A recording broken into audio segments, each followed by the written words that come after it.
I'm sorry, honey. I love that you're heckling your fans.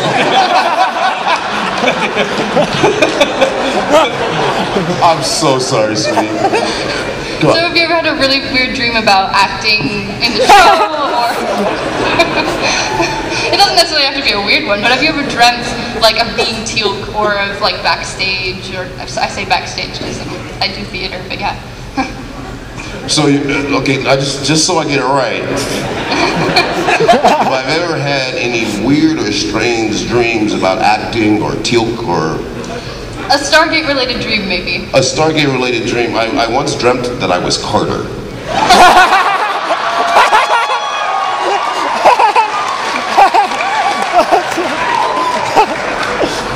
I don't know if it matters, but I've had those dreams. Seat's still available.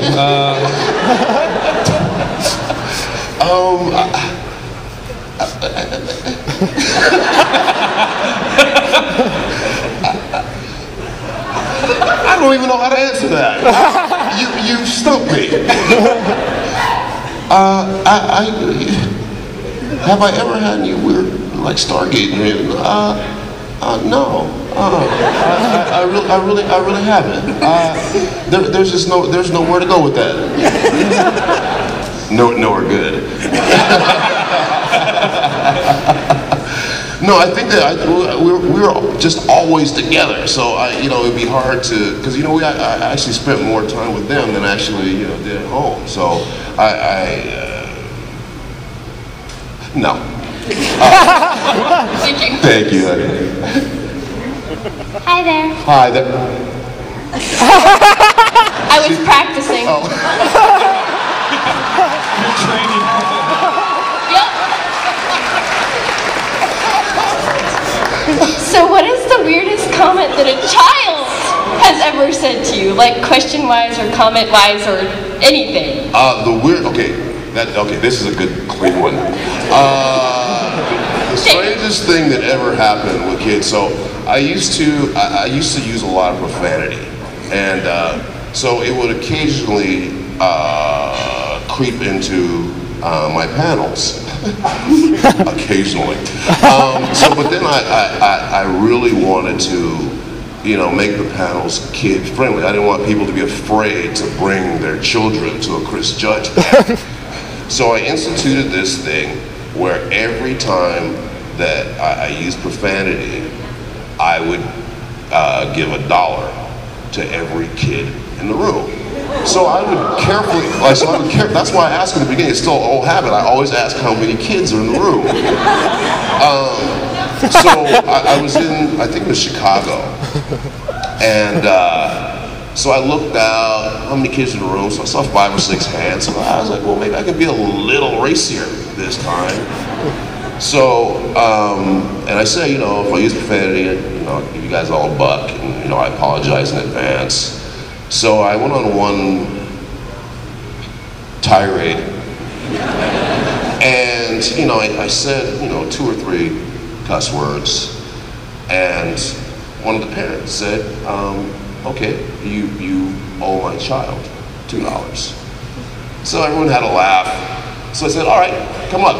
In fact, every kid in here, come up and get your $2. Well, little did I know that for some reason, like a bunch of kids that got there late, there was truly 63 kids.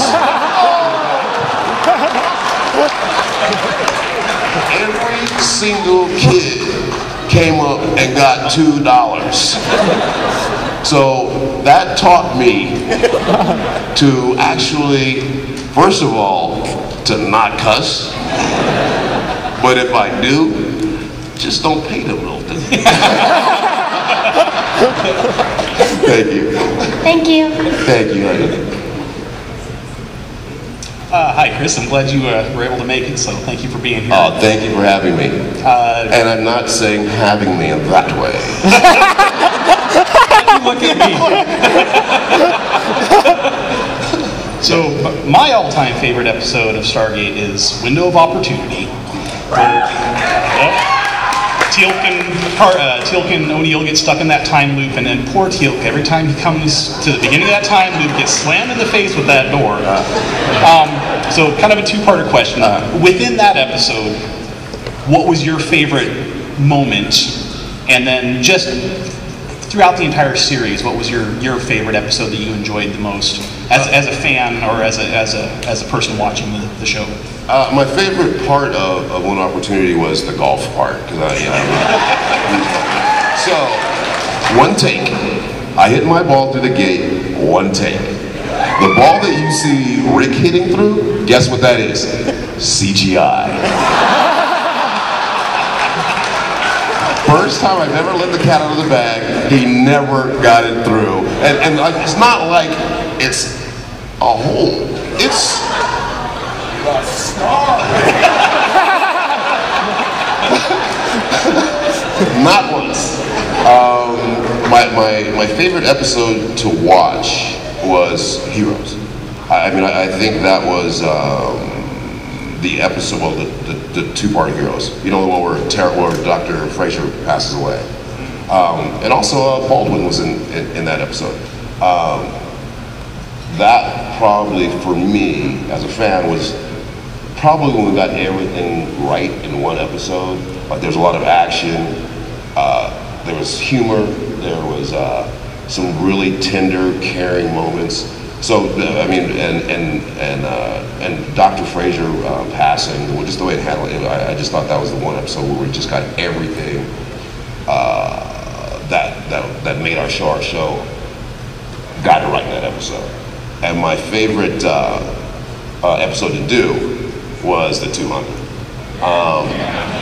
It was a huge task for every department for us, because it was a huge, you know, with all the costumes and all of that stuff, but we had the normal amount of time to prepare for it. So basically all of our departments worked 24/7 to get that episode ready. And but people who hadn't come to set in 10 years, who had never stepped foot on set in 10 years, like came by that week, and it was just, I mean, everyone laughed all week, and it was just the most fun ever. I mean, it was, I almost wanted to give my check back, but somehow I resisted. One of the great things about that, so for the great thing about like Stargate villains is they all wore like cod pieces. So for 10 years, I had wanted to have a cod piece. So if you watch the 200th episode, you will see that in every vignette we do, Teal'c has a cod piece. And let me tell you, my cup runneth over.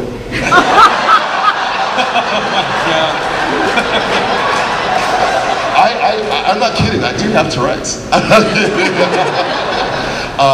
No, but it truly was, it really was, it was just a magical week. And it's just, no matter what I do else in my career, I mean, that will still probably be just one of my favorite weeks ever in the business. Thank you. Cheers. Hello. Hi. I love this side. Hi. As I was walking up here, I thought I had a question, but it turns out it's more of a statement. Uh-oh. It's not going to end with "you've been served." No. I always thought it was really cool how many emotions you were able to get across with your face and eyes alone, because your character is supposed to be emotionless or show very little emotion. Yep, that's it. And you've been served. Yes. Oh, thank you for that, honey. I really appreciate that. I really do. Thank you. That's it. Okay. Let's go over here. Hi. Hey. In the first few episodes, you were in the Jaffa uniform. What was it like being in that thing? I hated it.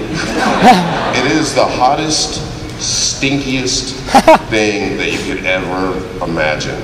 And see, and the good thing about mine was that they would sometimes clean it. But there were a lot of Jafar in those episodes. Their outfits didn't get cleaned. And their outfits didn't have their names in them. So you could be wearing whoever else is out, and probably were wearing someone else, and they're so hot that you sweat profusely. And a good chance is the next day you would not be wearing the outfit that you had previously sweated in. Hence, you would be spending the next day in someone else's sweat all day. So by the end of the episode, this cacophony of sweats would percolate, and the smell would be unbearable. Now, as we moved on later, all this, the helmets are made out of rubber, except for the one that I wore and the one that Apophis wore, that Peter wore, and it was this hydraulic thing. There would be 3 effects guys behind me moving the thing. It would go shing, shing, shing, shing. I'm not sure if it would actually go like swing, swing, swing.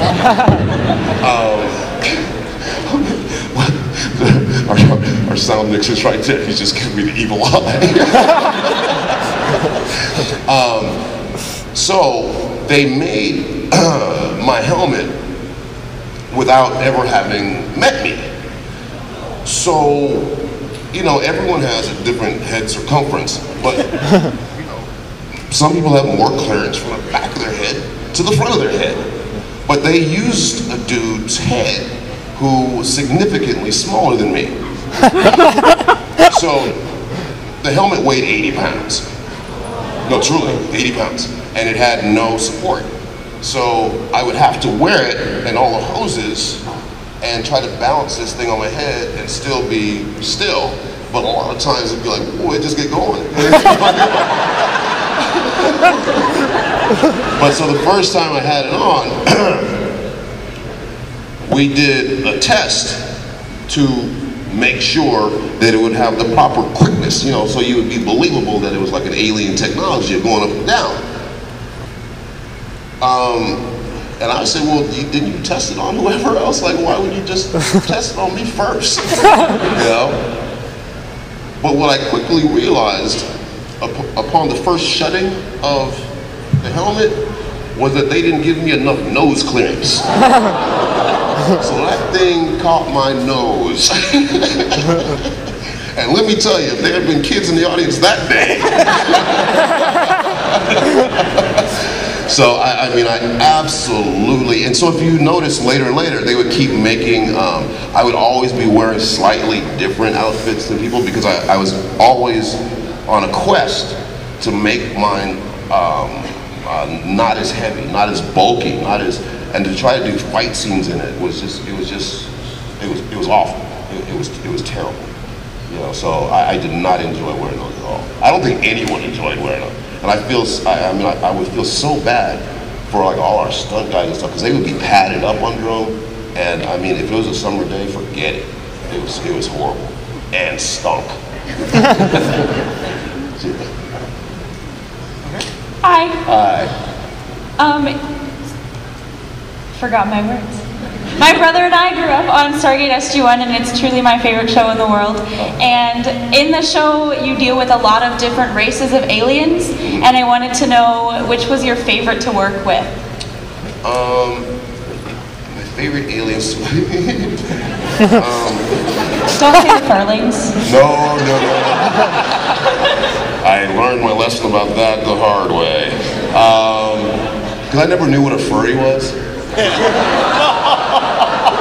I'm not kidding. I didn't know.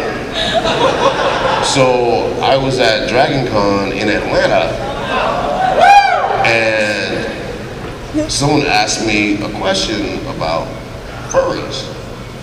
And I was like, oh, you mean like the little cute people like on the deal, like our little race of people? Like, is that you know what you're talking about? and I forgot who it was that whispered into my ear what it was, and I didn't know that there was like a whole like neat